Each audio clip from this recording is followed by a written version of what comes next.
1951, the Minden High School band got to go to Baton Rouge to lead the inaugural parade of Robert F. Kennedy when he was inaugurated governor. Oh, that was a big deal. I remember that. When we left to go down there, they had two chartered Continental Railway buses, and we were up at the gym by the band hall, you know, and we got everything packed up and put on there, and they took us to Baton Rouge. So we went down there for the inauguration. We got to lead the parade, and oh, was that a big deal. And when we got down there, they took all the boys, we stayed in Tiger Stadium.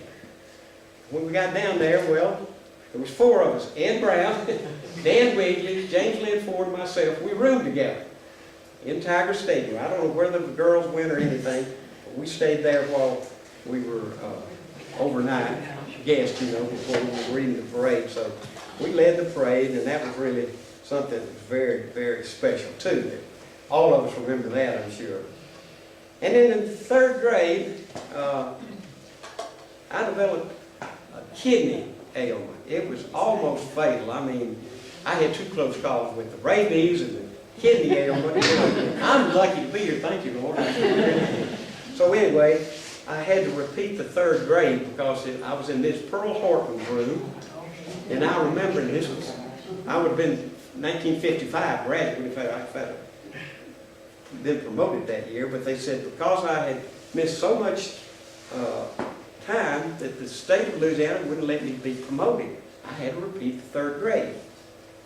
But some of the people that was in that room, I can remember Miss Pearl Horton's room.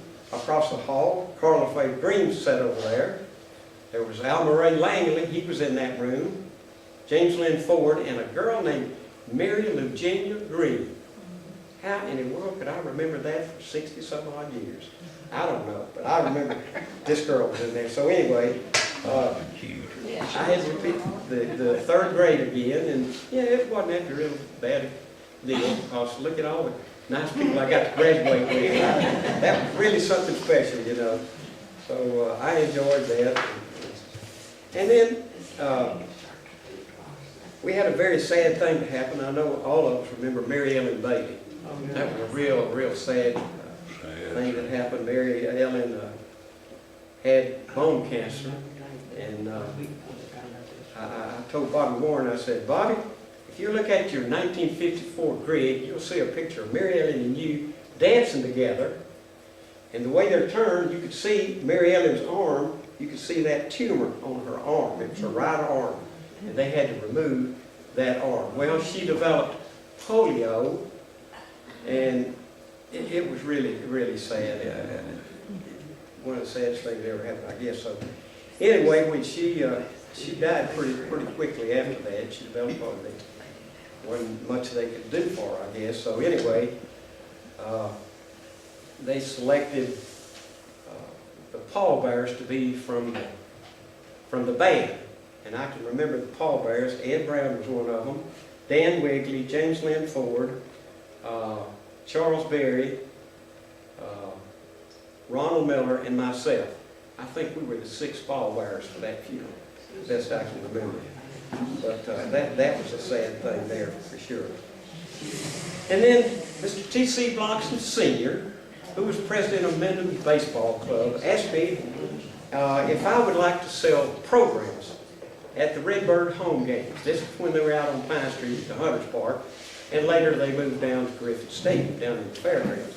I told Mr. Bloxon, I said, well, yes, sir, I would like to do that. He said, okay, buddy, you're hired. So anyway, I sold programs, if we call them lucky number scorecards, because if you'd open up the program, there was a 4 or 5 digit number in there, and they gave prizes away. Each, at the ball game when they had the 7th inning stretch, well, they'd call out the lucky number, and they would give things like a case of Coca-Cola, free future tickets to the ball game, even gave away a free dinner to Thad's Cafe. That was a big deal there. Don't forget that. You really something. So I worked out at the Hunters Park there for several years, until they moved to Griffith Stadium. So when I moved to Griffith Stadium, Mr. Block said, Neil, you've been doing so good at this. We're going to let you sell programs. We're going to let you sell cushions too. I said, cushion and programs too.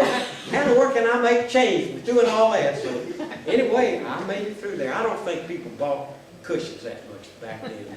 You stayed, you know, and they stayed out there, and that was pretty cool, I thought. So anyway, I did that for a while. And then later on, when I went to work for General Electric Company in Dallas, I had some dealings with some Minden High School graduates. If you open the phone book in there and you come down to General Electric, 2 big columns, and you get down to industrial sales, that was my phone number in the phone book. So I got a lot of calls that I really helped people with, and a lot of strange ones too, you know. So one morning I got a call from this engineer in the West Texas oil patch of Middle and Odessa. He wanted to buy a motor. So I got all the information, helped him with it, and so he said, yeah, this will be good, Neil. Why don't you go ahead and send me a quotation on that, and I'll get you a purchase order going. I said, good, give me, okay, I'm sending it to what? Gulf Oil Company, yep, Gulf Oil Company, P.O. Box so-and-so. And I said, who should I send it to? He said, send it to my attention. And I said, and you are so? He said, Douglas Smokey. Okay. I said, Douglas Smokey? I said, Douglas, are you from Minden? I am. Well, you don't know me, but I sure know you. And I said, my goodness. So we chatted for a while. You know. I thought that was very interesting. And then another time, I got a call from a guy that was at International Paper Company in Mansfield. I didn't know there was any facility of any kind down there. But anyway, he was looking to buy some renewal parts for their gas turbine. So I got all the information from him, got the catalog numbers and this and that, and I said, well, let me go to my factory, get the availability and pricing on that for you, and I'll get back and send you a quotation on that.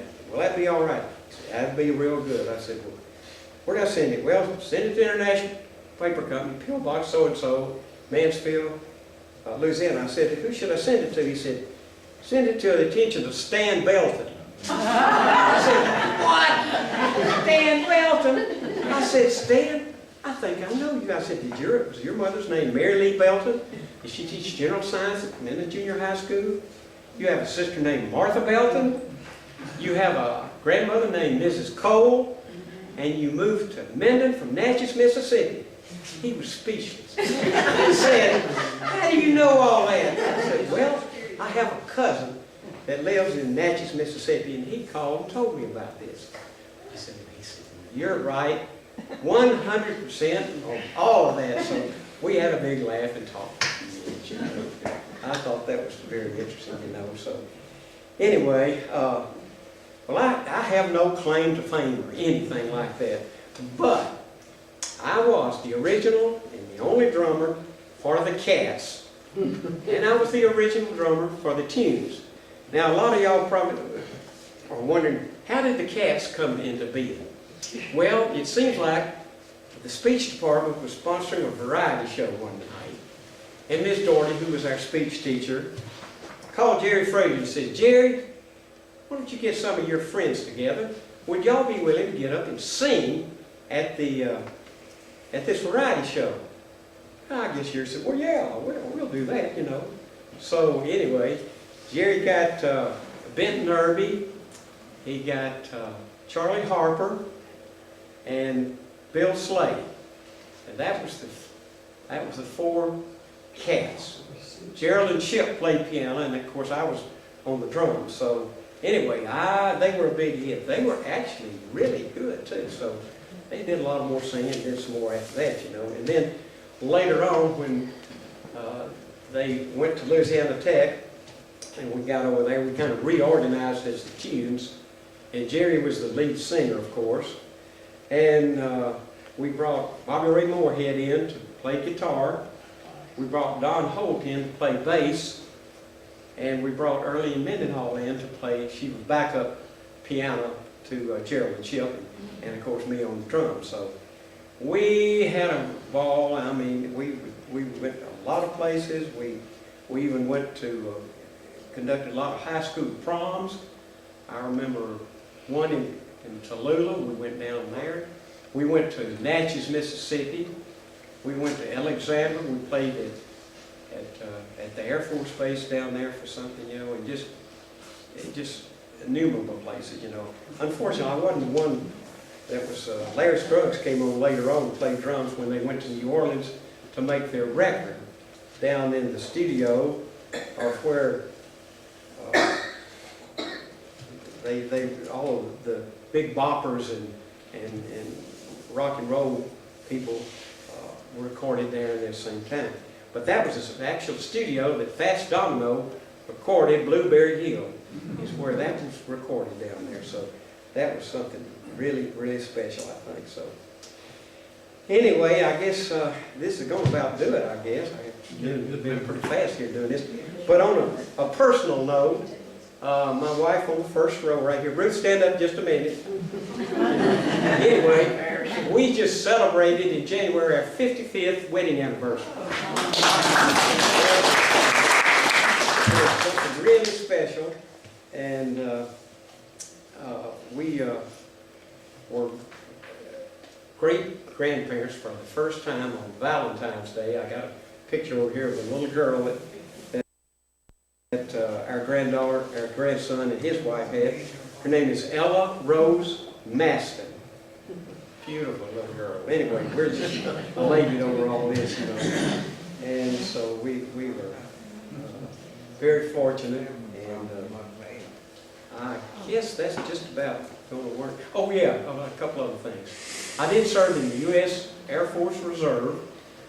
I'm an ordained deacon at Plymouth Park Baptist Church in Irving, and our pastor emeritus at one time was Bo Baker. Anybody that's been to First Baptist Church Minden remembers Bo and Dick Baker. He was our pastor emeritus there, and 3 years ago I got inducted into the Golden Legion of my fraternity, Phi Delta Theta, for having been a continuous member for 50 years. That was quite a big deal for me too, I guess. Anyway, I guess this is about the end of the road here for me. I hadn't planned on saying too much more, but... What about your brother Lloyd? Where is he? My brother Lloyd, he'll turn 90 in December. He lives in an assisted living facility in Mansfield, Texas. He lost his wife of 61 years back in August. And so he has a... How far is that from where you live?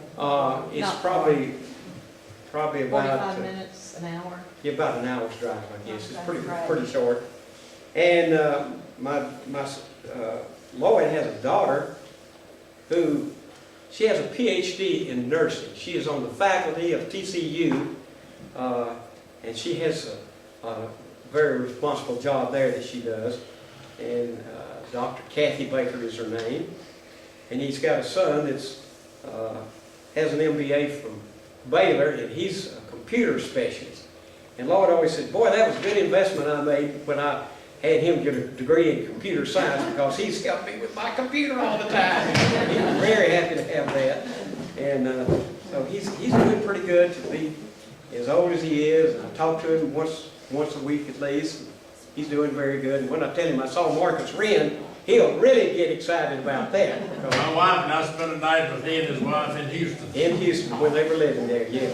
Well, he'll be very excited for me to tell him that, Marcus, and I certainly plan on doing that. So, has anybody got any other questions? I guess I'm out of steam right now. I don't have too much else to talk about. If anybody got a question there. What did your daddy do? Work? My dad, his name was Willis Baker. He worked for the L&A Railroad in Cotton Valley. He was the depot agent up there for years and years.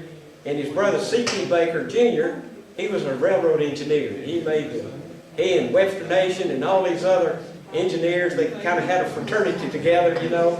They were all very good friends. And who was your mother? Marie Baker, Marie Weaver Baker. She was from,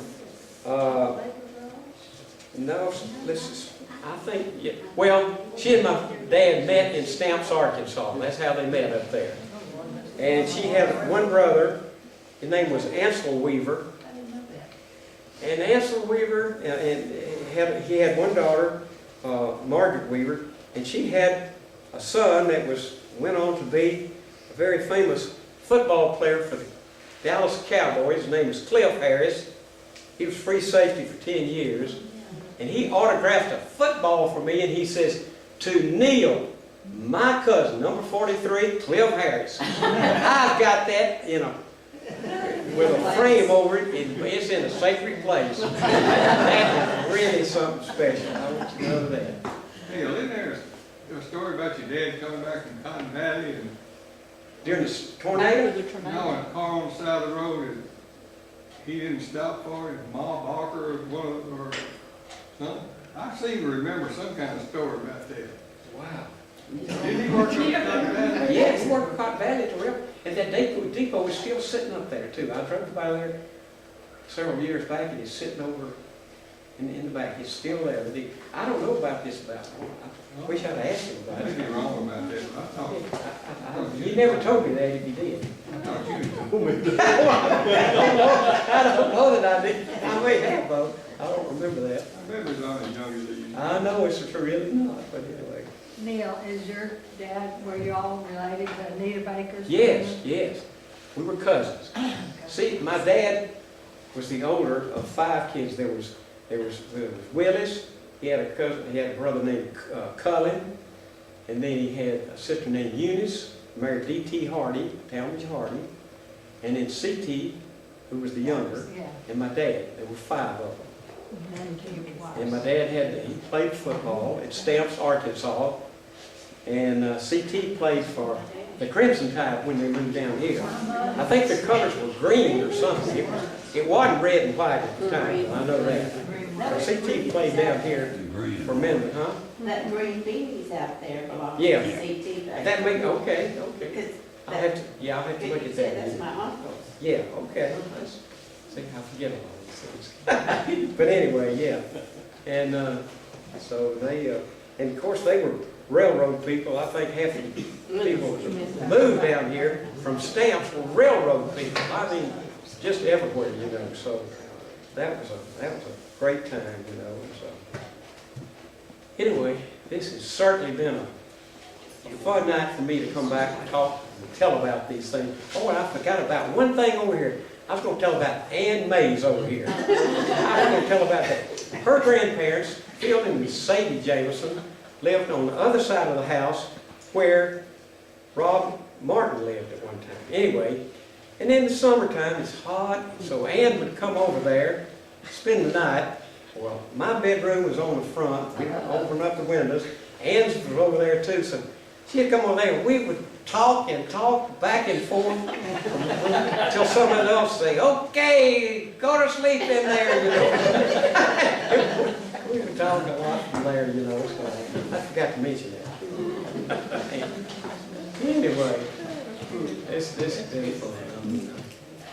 Certainly enjoyed being able to come back and share a few fun things that we did growing up. And, of course, I'll never forget Ed's Plymouth. Boy, I mean, he could backfire that thing anywhere.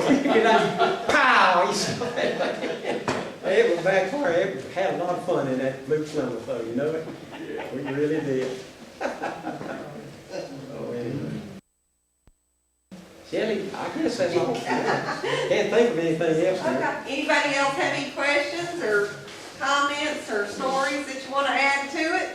We could tell some You stories. can tell some. You come back to a program. I'm certainly glad he didn't tell what the things he and I did. I can tell those. He didn't tell I them. remember stories about Edgar Hands. When you mentioned him, I thought of the time that one of my friends came up to the window and was getting ready to buy a ticket to a movie. And he said, no, she was getting ready to put a dime in the parking meter when we had parking meters parking meters out down front, yeah. And he said, come here, don't do that. Don't you put that dime in that parking meter. They're going to be there through checking it.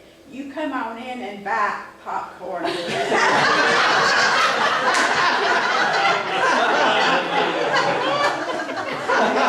Oh, that is a good one.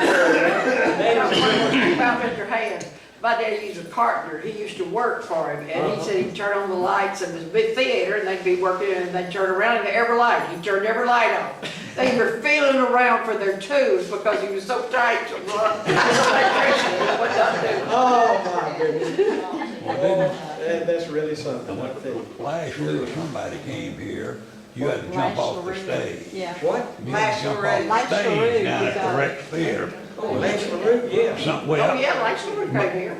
but some magician came or something that told you to just jump off the stage or something. Get your hand. Well, it might be, no, I don't remember that. I could have been, And then whip. Yeah. And you didn't talk about developing, how you did the bicycles with the telegram, deliver them all the time. Oh, yeah, oh, yeah. I didn't know. No. One more thing, y'all remember the Western Union, now, I guess I was, oh, yeah, oh, I forgot a whole thing. Let me brief you this.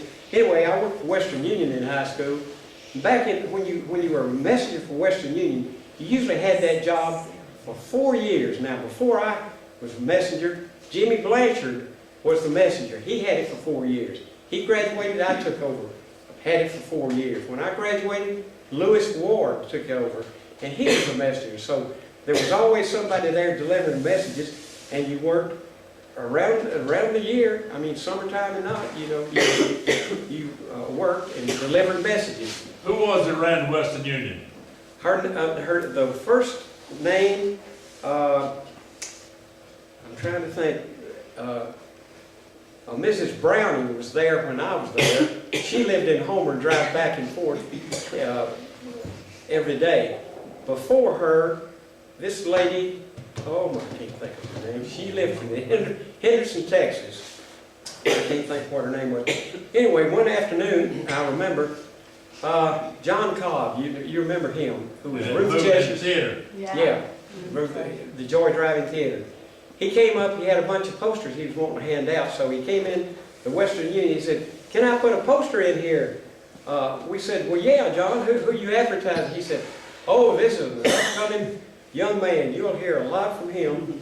He said, "His name is Elvis Presley." And we all looked away and said, "Elvis Presley, who is he?" So anyway, you know, he made an appearance out at the Joy Drive, you know, the big flatbed trailer, you know. I went out to see that. Didn't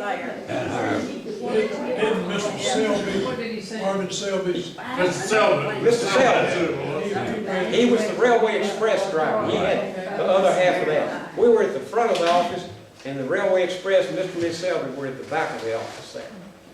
And boy, he lifted those heavy packages. I don't know how in the world he ever did that. But, yeah, and then, so But did you see Elvis when he was at the drive-in? No, I didn't. No. I didn't see that. I He's a lot of hated people that ever did. since. But a lot of people, you know. Cora Lou did. Cora Lou was there. We saw Elvis. Oh, yeah, I was there. Were you there for that? Yeah, we got out of our car Yeah. and scooted around, and there was a big flatbed. Yeah, yeah. They performed on that flatbed. Yeah, all the feed and seed drive that, I think. All the feed and seed. I think they put the big trailer out there. Yeah, for Peggy it. Allman. Ernest Allman down there. Yeah. I don't think we're here. I think it was it. Still in high school? No, I think it's all. It was 1955. Yeah. 55. I was told by Peggy Allman, Yeah, her dad had the flatbed truck, yeah. that was the first time Elvis had ever seen his name in lights. Really? Yeah, but On they the put marquee his at name the on the pit, marquee, yeah, at the and pit. so. Wow. I know it was before he ever went to the Louisiana hayride. Oh, no, it was after he went to Louisiana Hayride. Yes, I'm positive of that, because I have the big write-up from the paper with, of Peggy Cheshire in it. I thought it was. Yes, I do. He had been to the hayride, he really had. Yeah, yeah. I thought it was that. Oh, I've seen him 3 times, only 3 times. Ask her, she touched him. Oh, my goodness. That was special. That was special.